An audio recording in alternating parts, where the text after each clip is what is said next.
Hello friends, जय Hind, Vande Mataram. Shivan sir के YouTube channel पर आप सभी लोगों का एक बार फिर से स्वागत है। और इस वीडियो में मैं आपसे बात करने वाला हूं एनसीएफ 2005 के बारे में। इसकी रूपरेखा क्या है और ये एनसीएफ 2005 है क्या, सारी डिटेल्स आपको इस शॉर्ट वीडियो में मिल जाएगी। 1 घंटा बिताने की ज़रूरत नहीं है, बस कुछ ही मिनट में आपको सारा सब समझ में आ जाएगा। तो सबसे पहले हम बात करने वाले हैं एनसीएफ की फुल फॉर्म क्या होती है। तो एनसीएफ की जो फुल फॉर्म आपके सामने लिखी हुई है, नेशनल करिकुलम फ्रेमवर्क, यानी कि राष्ट्रीय पाठ्यचर्या की रूपरेखा। तो ये तो इसकी फुल फॉर्म होगी, इसका पूरा नाम हो गया। अब एनसीएफ 2005 के जो अध्यक्ष थे वो कौन थे, उनका नाम पता होना चाहिए, हमें पूछ लेता है। प्रोफेसर यशपाल थे। और ये है क्या, शॉर्ट में अगर समझे तो है क्या, तो शिक्षा के क्षेत्र में ये प्रमुख दस्तावेज है। अब हम थोड़ी डिटेल में पढ़ते हैं कि आखिर एनसीएफ 2005 है क्या, इसकी रूपरेखा क्या है, डिटेल में देखते हैं। चलिए शुरू करते हैं। तो एनसीएफ 2005 भारत की राष्ट्रीय पाठ्यचर्या रूपरेखा है और जिसका मुख्य उद्देश्य क्या है बच्चों, बिना बोझ के सीखना। एनसीएफ 2005 का मुख्य उद्देश्य है बिना बोझ के सीखना, जो शिक्षा को क्या करता है, रटने की बजाय जीवन से जोड़ने और रचनात्मकता को बढ़ावा देने और विद्यार्थियों के समग्र विकास पर ध्यान केंद्रित करती है। मतलब बच्चों पर बिना बोझ के सीखना, बच्चों को रटने की बजाय उनके जो डेली लाइफ से चीज़ों को जोड़ना, उनकी रचनात्मकता को बढ़ावा देना, ठीक है ना। बच्चों का संपूर्ण यानी कि समग्र विकास, इस चीज़ पर इसका ध्यान केंद्रित है। किसका, एनसीएफ 2005 का। और आगे देखते हैं। अब हम बात करेंगे एनसीएफ 2005 के जो मुख्य बिंदु हैं उनके बारे में हम थोड़ी सी चर्चा कर लेते हैं।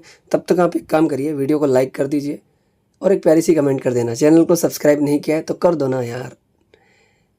तो सबसे पहला इसका मुख्य बिंदु हम बात करेंगे तो बिना बोझ के सीखना। अब इसका क्या मतलब, इसका मुख्य सूत्र बिना बोझ के सीखना, ये तो हमने पढ़ लिया। जो क्या करता है, विद्यार्थियों पर परीक्षा और रटने के दबाव को कम करता है। तो ये तो सबसे मेन बिंदु है। याद रखना इस बात को कि एनसीएफ 2005 का मुख्य बिंदु जो सबसे इंपॉर्टेंट है वो यही है, बिना बोझ के सीखना। इसका उद्देश्य भी यही है, ठीक है ना, रटने पर जोर नहीं दे रहा है। तो अगला हमारा मुख्य बिंदु क्या है, जीवन से जुड़ाव। इसका क्या मतलब है, इसके बारे में थोड़ा समझते हैं कि पाठ्यक्रम को क्या करना है, बच्चों के स्कूली जीवन और बाहरी जीवन से जोड़ने पर जोर दिया गया है। जीवन से जुड़ाव का मतलब आपका यही है कि जो पाठ्यक्रम है बच्चे का, उसे बच्चों के जो स्कूली जीवन है और बाहरी जीवन है उससे जोड़ना है, पाठ्यक्रम को जोड़ना है। और इससे होगा क्या, ज्ञान जो है वास्तविक जीवन से जुड़ सकता है। इसीलिए हमने दो चीज़ों के बारे में बात की। पहला था बिना बोझ के सीखना और दूसरा क्या है, हमें जीवन से जुड़ाव करना है, बच्चे के जीवन से जुड़ाव करना है पाठ्यक्रम को, ठीक है। अगला हमारा जो मुख्य बिंदु है वो क्या है कि रचनात्मकता और अनुभव पर बल दिया जाए। कैसे, कि ये कंठस्थ करने की बजाय रटंत शिक्षा को दूर कर गतिविधि आधारित और अनुभवात्मक सीखने को प्रोत्साहित करता है। क्या करना है, किसी भी चीज़ को रटना नहीं है, बच्चे को हमें किसी चीज़ को रटाना नहीं है। रटंत विद्या से दूर रहो, क्योंकि रटी रटाई चीज़ें जो हैं वो बच्चा बहुत जल्दी भूल जाता है। कोई भी हो, रटी हुई चीज़ें याद नहीं रहती। समझ में आई बात। क्या कैसे सीखना है फिर, गतिविधि से और अपने अनुभवों से, ठीक है ना। गतिविधि आधारित और अनुभव से सीखने को प्रोत्साहित करना ही एनसीएफ 2005 का मुख्य उद्देश्य है। तो आप समझ गए होंगे कि रचनात्मकता और अनुभव पर बल क्यों दिया गया है, ठीक है ना, क्योंकि इससे बच्चा बहुत ही आसानी से सीख सकता है और हमेशा उस चीज़ को याद रखेगा। चलो अगला पॉइंट देखते हैं जल्दी से। तो अब हम बढ़ते हैं अगले मुख्य बिंदु की तरफ। वो क्या है, एनसीएफ 2005 का जो प्रमुख बिंदु एक और है वो है कला शिक्षा का समावेश। जरा ध्यान देना इस चीज़ पर, कला शिक्षा का समावेश। और कला के अंतर्गत क्या क्या है वो देखते हैं। तो एनसीएफ ने क्या किया, 2005 ने सभी चरणों में कला को पाठ्यक्रम का हिस्सा बनाने की सिफारिश की है। अब ये कौन कौन से चरण हैं कला के, ये भी देख लेते हैं। आपके सामने लिखा हुआ भी है कि संगीत हो गया, नृत्य हो गया, ठीक है ना, संगीत कला होती है, नृत्य कला होती है, दृश्य कला होती है, रंगमंच कला होती है, विरासत शिल्प, ये भी कला होती है। ये सारे कला के चरण हैं और इन सभी को पाठ्यक्रम का हिस्सा बनाने की सिफारिश की है। किसने, एनसीएफ 2005 ने। और एनसीएफ 2005 ने सिफारिश क्यों की इस चीज़ की, पता है, क्योंकि इससे क्या होता है, रचनात्मकता और कलात्मक कौशल का विकास होता है।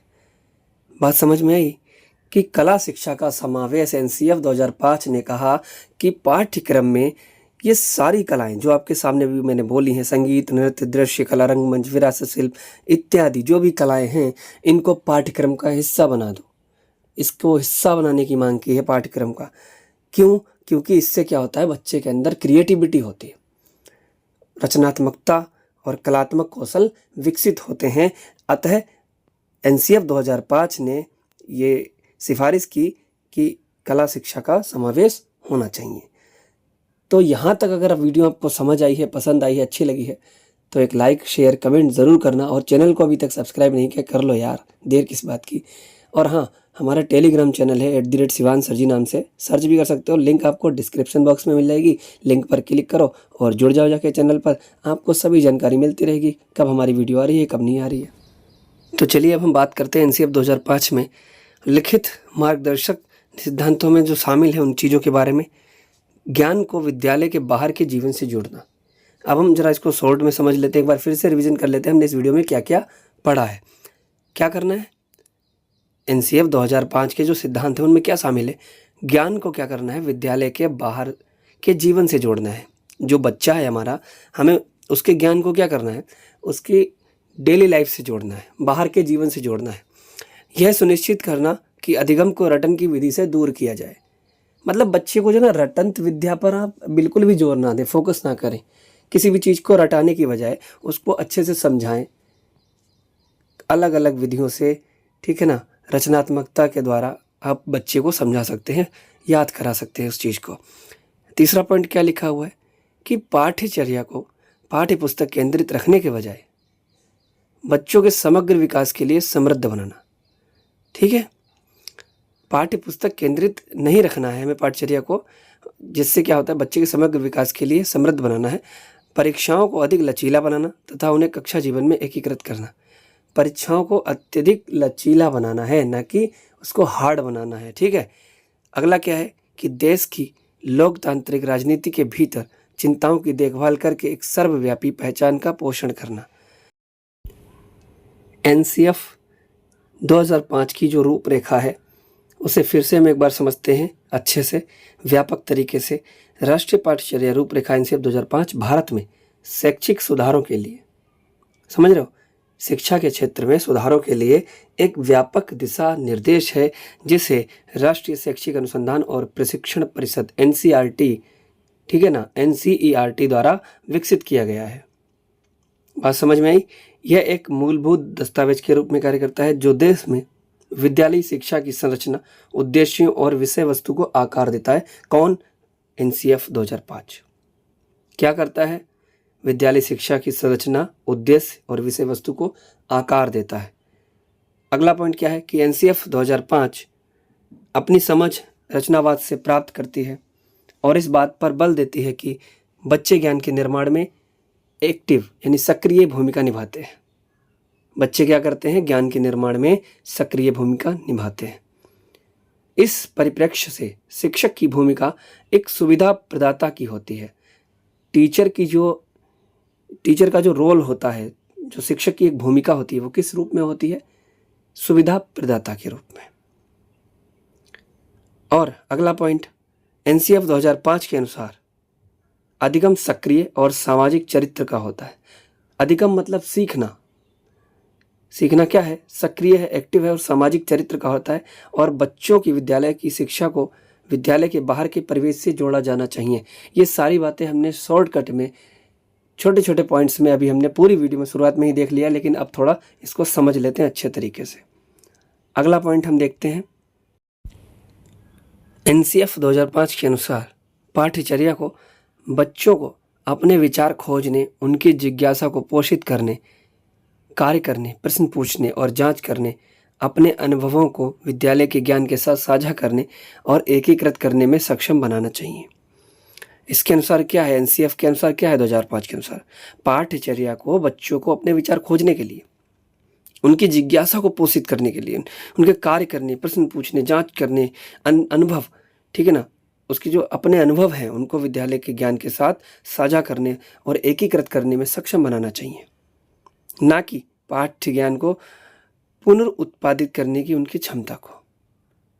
बच्चों में क्या करना है कि ज्ञान सर्जन, ठीक है ना, बच्चों में ज्ञान सृजन और अर्थ निर्माण की क्षमता होती है। बच्चों में किस चीज़ की क्षमता होती है? ज्ञान सृजन, ज्ञान निर्माण की क्षमता होती है और उसके अर्थ निर्माण की क्षमता होती है। इस परिप्रेक्ष्य से शिक्षक की भूमिका एक सुविधा प्रदाता की होती है। पॉइंट ऊपर भी हम ये पढ़ चुके हैं और ये पॉइंट नीचे भी लिखा है कि शिक्षक की भूमिका एक सुविधा प्रदाता की होती है। ये लिखा हुआ है हमारा एनसीएफ 2005 के अनुसार। तो ये तो कुछ हमारा था एनसीएफ 2005 के बारे में, सारी डिटेल जो भी थी मैंने आपको बता दी। 10 मिनट की वीडियो में आपको पूरा एनसीएफ 2005 समझा दिया गया है। अगर आपको वीडियो अच्छी लगी है तो लाइक करना, प्यारी सी कमेंट करना, चैनल सब्सक्राइब करना, टेलीग्राम चैनल @शिवान सर जी को ज्वाइन करना, लिंक आपको डिस्क्रिप्शन बॉक्स में मिल जाएगी। और अपने दोस्तों के साथ वीडियो को शेयर कीजिए। ये वीडियो 1 घंटे की भी बना सकता था, लेकिन ज़रूरत नहीं है फालतू की बकवास करने की। समय बहुत कीमती है, तो इसलिए जो काम 10 मिनट में हो सकता है उसे 10 घंटे में करने की ज़रूरत नहीं है। चलिए मिलते हैं फिर किसी नए वीडियो में, तब तक के लिए जय हिंद, वंदे मातरम।